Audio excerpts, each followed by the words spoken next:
मान के चलो एग्जाम का टाइम है, ठीक है। पढ़ने के लिए से तुम्हारे पास में 2 दिन बचे हुए हैं एंड हमारे पास टॉपिक्स बहुत सारे हैं पढ़ने के लिए। अब अगर तुम यहाँ पे ये पता करना चाहते हो कि हमको फिर टॉपिक कवर करने में कितना टाइम लगेगा, कौन कौन सी चीजें हैं जिसको तुमको कंसिडरेशन लेना पड़ेगा। सबसे पहला चीज, तुम्हारी कैपेसिटी कितनी है, तुम कितना पढ़ सकते हो, तुम कितना कर सकते हो। दूसरी चीज, कितना वर्क तुम वहां पे कर सकते हो, तो कितना एनर्जी तुमको उस चीज को पर्टिकुलर काम को करने के लिए लगाना पड़ेगा। तो हमारे पास में ये 2 चीजें बहुत ही इंपॉर्टेंट होती है जब हम फाइनल रिजल्ट की बात करते हैं। यहाँ पे जो एनर्जी होता है, ये जो टर्म बहुत ही ज्यादा इंपॉर्टेंट होता है। ऐसे कुछ हमारे पास में हो जा रहे हैं कैपेसिटर के साथ में। एक कैपेसिटर जो है इसकी खुद की कैपेसिटी होती है किस चीज को पुश करने के लिए, चार्ज को पुश करने के लिए। बट अगेन कैपेसिटी ज्यादा है इसका मतलब ये नहीं कि हम आसानी से जहां पे चार्ज को पुश कर सकते हैं। ये डिपेंड करता है हमारे पास में वहां पर हमको कितना वर्क करना पड़ेगा उसको पुश करने के लिए, इस चीज के ऊपर में। तो अगेन कितना ज्यादा काम करना पड़ेगा उसके ऊपर डिपेंड करेगा हमारे पास कितनी एनर्जी यहाँ पे लगने वाली है। चलो हम लोग यहाँ पे सबसे पहले क्या कर लेते हैं, एक छोटे से चार्ज को पुश करते हैं कि अगर मेरे पास एक छोटा सा DQ चार्ज है, इसको अगर पुश करना है तो इसके लिए हमको वर्क कितना करना पड़ेगा। तो हमको जैसे पता है कि हमको अगर यहाँ पे पोटेंशियल दिया हुआ है, अगेन हमारे पास में एक फिक्स्ड फोर्स यहाँ पे लग रहा है, बोल सकते हैं एक ऐसा फोर्स लग रहा है या फिर एक ऐसा रीजन है जिसके चलते क्या हो रहा है कि हमारे पास में चार्ज यहाँ पे लग गया। एग्जाम वाले केस में हम क्या बोले थे कि हमारे पास एग्जाम हो गया था, सो बिकॉज ऑफ एग्जामिनेशन लोग पढ़ रहे थे, वैसे ही हमारे पास में ये पोटेंशियल आ गया। ये पोटेंशियल क्या कर रहा है, अपने पास चार्ज को पुश कर रहा है। सो वर्क हमारे पास लगने वाला है dW=VdQ। छोटे से हमारे पास में चार्ज के लिए एक छोटा सा वर्क कितना लगने वाला है। हमको पता है कि हमारे पास Q होता है CV एंड V की वैल्यू हमें यहाँ पे Q/C पुट कर देते हैं इस इक्वेशन में। तो हमारे पास में आ जाता है एक छोटा सा वर्क एक छोटे से चार्ज के लिए। बट हमको तो क्या करना है, कंप्लीट सारी चीजों को कवर करना है। तो हम लोग क्या करते हैं कि एक का अंदाजा हमारे पास हो गया, हम लोग क्या करते हैं इसको इंटीग्रेट कर देते हैं और हमको ये पता चल जाएगा कि टोटल हमको पूरा कंप्लीट करने के लिए 0 से लेकर Q तक चार्ज ले जाने के लिए टोटल वर्क कितना करना पड़ेगा। सो बोथ साइड का इंटीग्रेशन किए हैं। अगेन अगर चार्ज हमारे पास कुछ भी पुश नहीं करना होता तो ऑब्वियसली वर्क कुछ करने की जरूरत नहीं है। बट अगर हमारे पास चार्ज पुश करना है Q तक का तो हमारे पास में वर्क करना पड़ेगा W तक का। अब हम लोग क्या करते हैं, बोथ साइड्स का यहाँ पर इंटीग्रेशन कर देते हैं। तो यहाँ पर इंटीग्रेशन हम लोग कर रहे हैं तो क्या हो जा रहा है, अपने पास में W हो जा रहा है एंड यहाँ पर इंटीग्रेशन कर रहे हैं तो Q का इंटीग्रेशन क्या अपने पास में Q²/2। वैल्यूज को पुट करते हैं, W=1/2 Q²/C ये एक्सप्रेशन आता है हमारे पास में। बट जैसे मैंने बोला था, एनर्जी कितना स्पेंड करना पड़ेगा, जितना ज्यादा काम होगा। अगर कोई बंदा 1 घंटा काम कर रहा है तो ऑब्वियसली उसको इनटेक में फूड भी उतना लेना पड़ेगा कि वो कम से कम 1 घंटा तो क्या कर सके, अपने आप को सस्टेन कर सके। थोड़ा सा चावल खा के वो बोलेगा मैं 2-3 घंटा आराम से काम करूंगा, वो तो हो नहीं सकता है। सो हमारे पास में जो पोटेंशियल एनर्जी है that is equal to work done, जो हमारे पास में Q चार्ज को मूव करने के लिए करना पड़ेगा। तो U को हो जा रहा है अपने पास में 1/2 Q²/C। अब हम लोग यहाँ पे क्या कर रहे हैं कि हम लोग अलग अलग तरीके से यहाँ पे इक्वेशन को लिखने की कोशिश कर रहे हैं। Q=CV पुट किए तो हमारे पास में इक्वेशन आ जा रहा है 1/2 CV² एंड U=1/2 QV।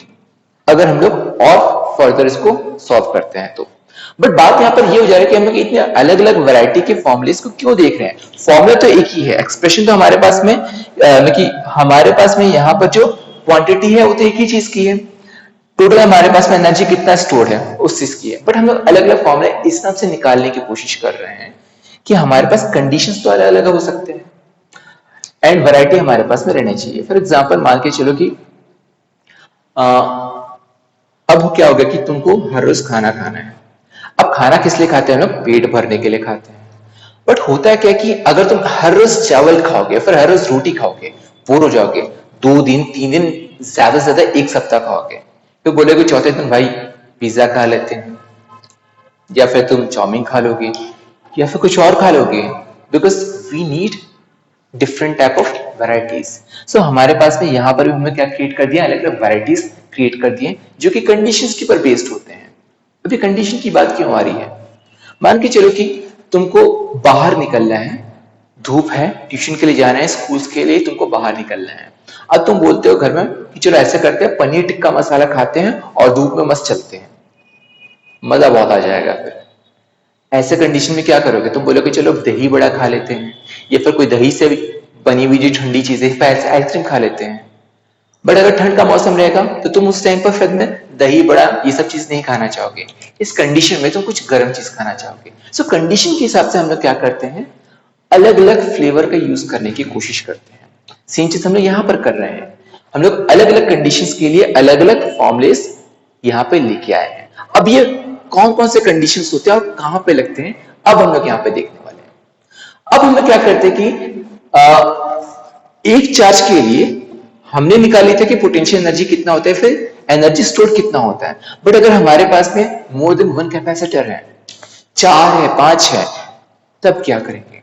तो उसके लिए हम लोग यहाँ पर एक्सप्रेशन देखने वाले हैं एंड दो अलग अलग कॉम्बिनेशन हमारे पास रहने वाले हैं। हम लोग पहले भी ये चीज देख चुके हैं। तो सीरीज कॉम्बिनेशन में सबसे पहले हम लोग देखते हैं कि टोटल चार्ज टोटल जो एनर्जी है हमारे पास में वो कितना स्टोर कर सकते हैं।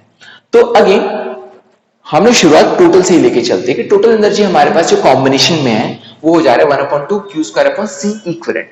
सी इक्विवेलेंट हो जा रहा है हमारे पास में जो इक्विवेलेंट कैपेसिटेंस है सबका टोटल मिला के कितना होने वाला है, उसकी वैल्यू हो जा रही है।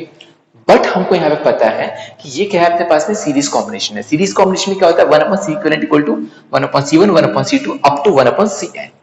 वैल्यूज को पुट कर लेते हैं 1/C इक्विवेलेंट के फॉर्मूले में। वैल्यू को पुट कर लिए एंड ब्रैकेट को ओपन कर ले रहे हैं एंड उसके बाद हमारे पास एक्सप्रेशन जो आ रहा है वहां पर हम ये देखते हैं कि 1/2 Q²/C1 ये हो जाएगा U1, 1/2 Q²/C2 ये हो जाएगा अपने पास में U2। वैल्यूज को पुट करते हैं, सिंपल से हमारे पास इक्वेशन आता है U equal to U1 plus U2 plus U3। मतलब हम ये बोल सकते हैं, सिंपल से क्या कर दिया कि इस पे जो एनर्जी, इस पे एनर्जी, सबका एनर्जी को आपस में डायरेक्टली ऐड कर देंगे तो हमारे पास क्या हो जाएगा, कॉम्बिनेशन का टोटल एनर्जी हमको मिल जाएगा। चलो देखते हैं पैरेलल कॉम्बिनेशन में क्या होता है।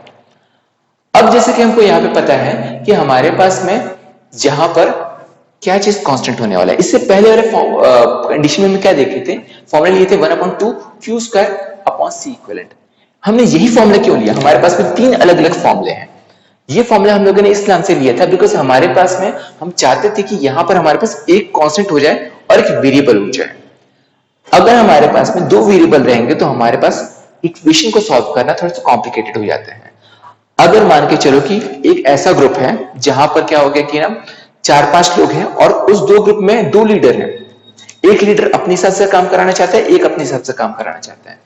क्या वो ग्रुप किसी भी पर्टिकुलर चीज में सक्सेसफुल होगा? बिल्कुल नहीं होने वाला। बट अगर कोई एक लीड करेगा तो हमारे पास में काम बन जाएगा। वैसे हमारे पास में इस इक्वेशन को क्या करेगा, एक वेरिएबल लीड करने वाला है तो वो हमारे पास वेरिएबल है सी। दूसरे को हम लोग चाहते हैं कि कांस्टेंट हो जाए। तो हमारे पास में पहला जो फॉर्मूला है U = 1/2 Q²/C ये सटीक बैठेगा क्योंकि हमारे पास जैसे कि हमने पहले देखा था कि सीरीज कॉम्बिनेशन में क्या होता है, चार्ज की वैल्यू सब पर क्या होती है, इक्वल होती है। तो Q की वैल्यू हमारे पास कांस्टेंट हो जाएगी, सब पर सेम रहेगी। C की वैल्यू क्या हो जाएगी अपने पास में, वेरिएबल के जैसा काम करेगा। सेम चीज हम लोग करते हैं इस वाले कंडीशन में। क्योंकि ये पैरेलल कॉम्बिनेशन है हमारे पास सब पर चार्ज की वैल्यू तो क्या रहने वाली है, डिफरेंट रहने वाली है। हाउएवर वोल्टेज की वैल्यू पैरेलल कॉम्बिनेशन में क्या होती है, अपने पास में सेम रहती है। एंड उसके चलते क्या हो जाएगा अपने पास, यहां पर हम लोग यहाँ पे क्या करते हैं, चार्ज की जगह पर हम लोग वोल्टेज की फॉर्म में फॉर्मूले को लेके चलते हैं। तो हम लोग यहाँ पे सेकंड वाला फॉर्मूला यूज कर रहे हैं, U = 1/2 C equivalent V²। C equivalent equal to parallel combination में क्या होता है, C1 + C2 + dash dash dash Cn।